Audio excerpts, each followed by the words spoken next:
American Airlines is the only airline in the United States with true international first class. They call it Flagship First, but is it more of a Flagship Flop?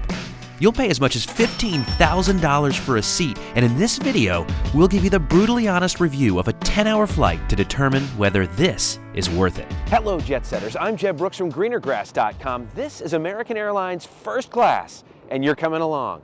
Here's the plan. We'll leave London about 9:30 in the morning and fly for just under 10 hours, covering 4,750 miles before touching down at 2:15 in the afternoon in Dallas.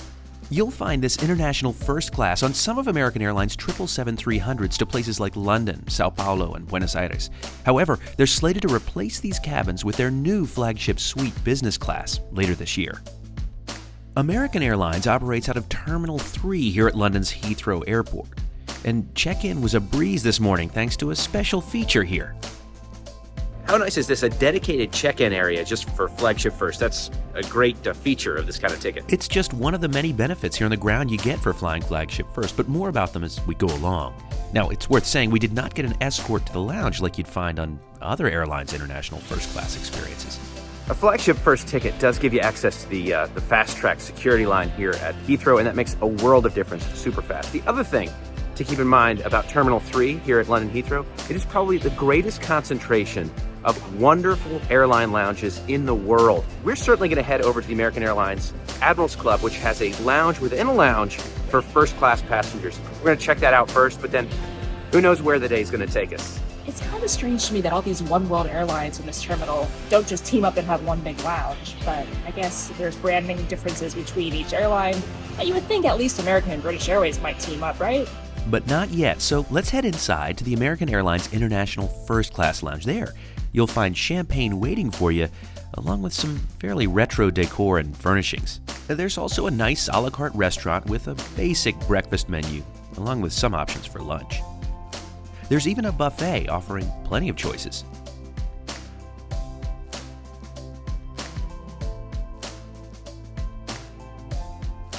For Flagship First passengers departing from the United States, it's possible to visit special dining rooms with impressive menus.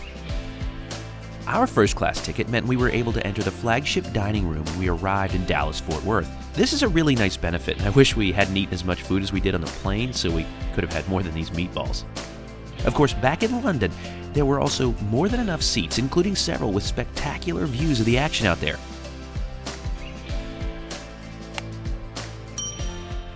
London Heathrow has got to be my favorite airport in the world for plane spotting. There's such variety in terms of aircraft types, airlines. There's just so much going on here. But let me know in the comments below, what's your favorite airport to spot planes?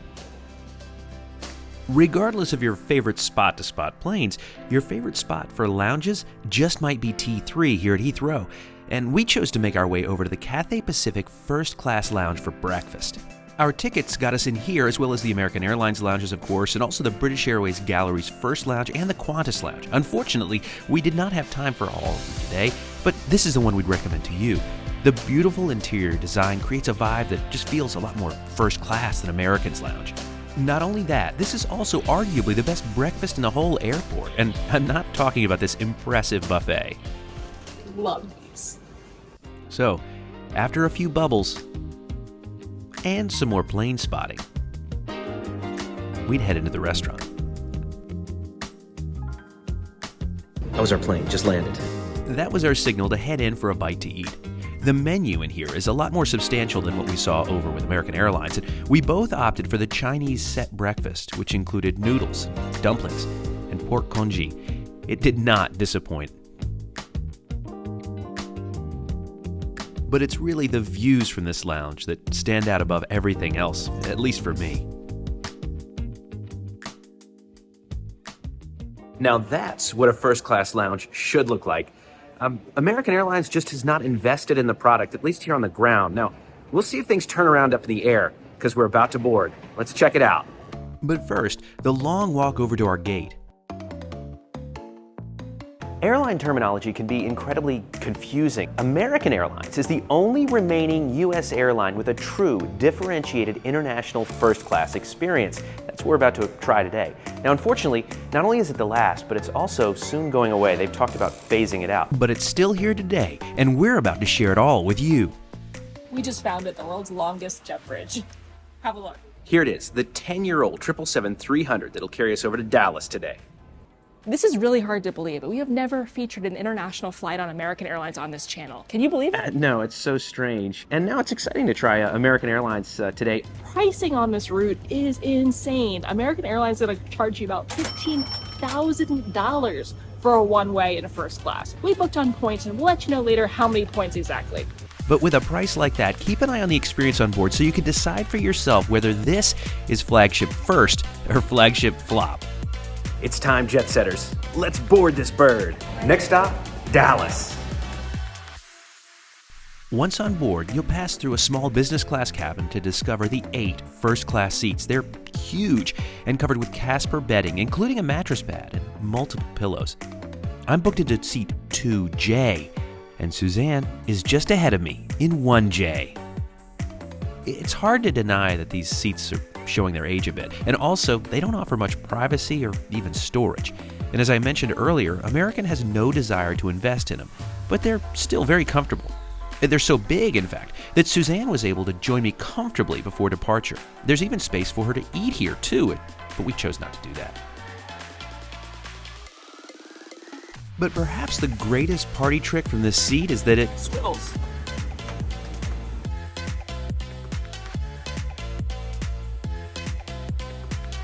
Unfortunately, American doesn't offer a printed wine list, even in first class. However, the flight attendants are happy to describe the flight's offerings. Suzanne was awfully excited about the presence of pajamas. Like 9 hours and 54 minutes in rate, 4,478 miles. Looks like a pretty nice day to fly once you get between that seat back to destination time on the arrival in the Dallas Fort Worth.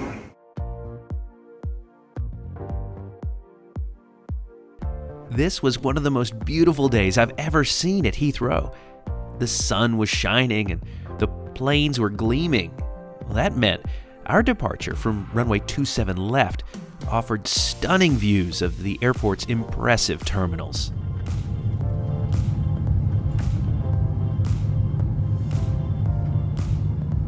It's always hard to say goodbye to the United Kingdom, especially on such a beautiful day. But with space like this, I was ready to settle in for this transatlantic journey. With the press of this button, the screen pops out. Another button releases this massive tray table. And pressing this button allows you to swivel your chair all the way around and use this desk with maybe the best view around. The amenity kit includes more than what I'd expect on a transatlantic flight. The screen is not very bright, but is easy to control thanks to this remote control. And the Bang & Olufsen headphones are nice.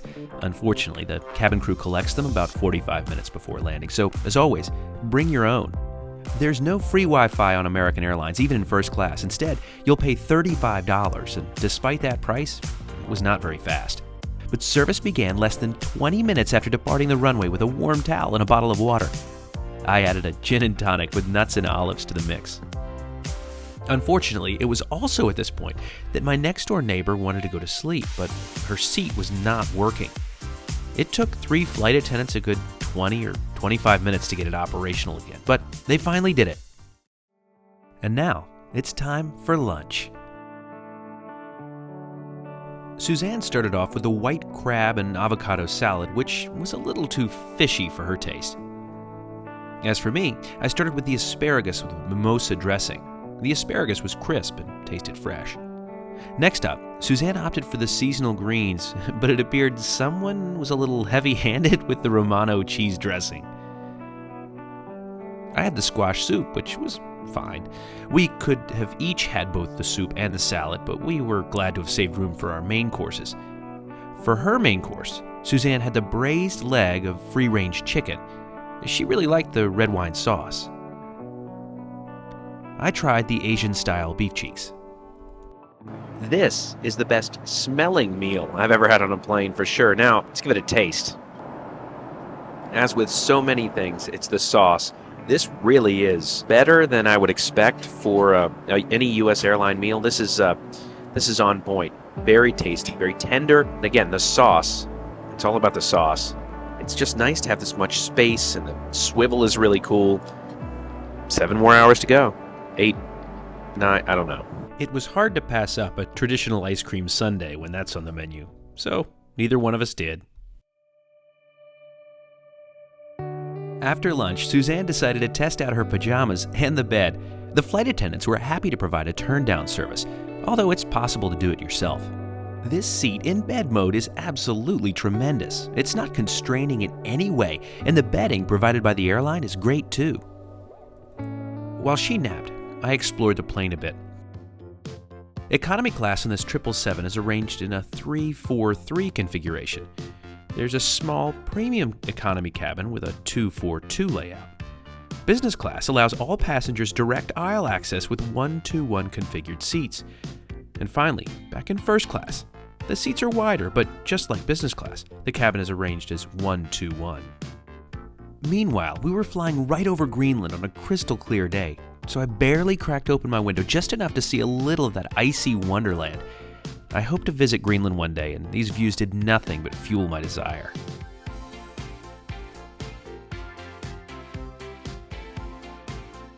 At the front of the cabin, flight attendants laid out some light snacks. I settled in to get some work done, but before I realized it, my eyes were shut. I woke up just before we began our descent into Dallas. That was just in time for a light meal before arrival. These pork buns were a bit too bready for me, but I'm always grateful when an airline offers a full meal prior to landing. Lots of passengers are heading straight into meetings or otherwise just can't eat on arrival. Our approach into Dallas means it's time for the JebScore. We'll rate the lounge, the seat, the food, the in-flight entertainment, and the service. Now, it's worth saying we're comparing this experience to other first-class experience since that's how American Airlines bills it. First, the lounge. The American Airlines International First Lounge at Heathrow was pleasant enough, but fairly dated. It would earn 4 stars. However, our Flagship First tickets granted us access to the Cathay First Lounge, which is a 5-star lounge all day long. It might be worth saying that the Flagship Lounge and Dining Room and DFW would earn 5 stars too, so overall, that means the lounge score is 5 stars.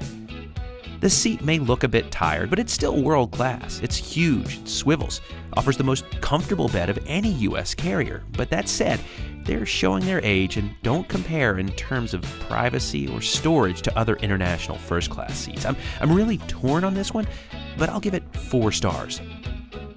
The food was decent, but not at all the fine dining level you'd expect from other first-class experiences. It wasn't anything to write home about, but the presentations were nice, and I could tell they put a lot of effort into them, other than maybe Suzanne's salad dressing.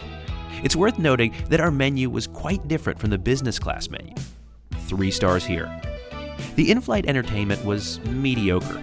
I think the days of charging for internet access should be behind us, particularly given the price tag of a first-class ticket. But we're not quite there yet. The screen wasn't as bright as I'd like it to be, but there were plenty of choices. All in, that's 3 stars. Finally, the service was really impressive. The crew had to work hard, and they were constantly aisles checking on us, happy to offer turn-down service and even chat a bit. The more intimate cabin with such attentive service felt first class. 5 stars to them.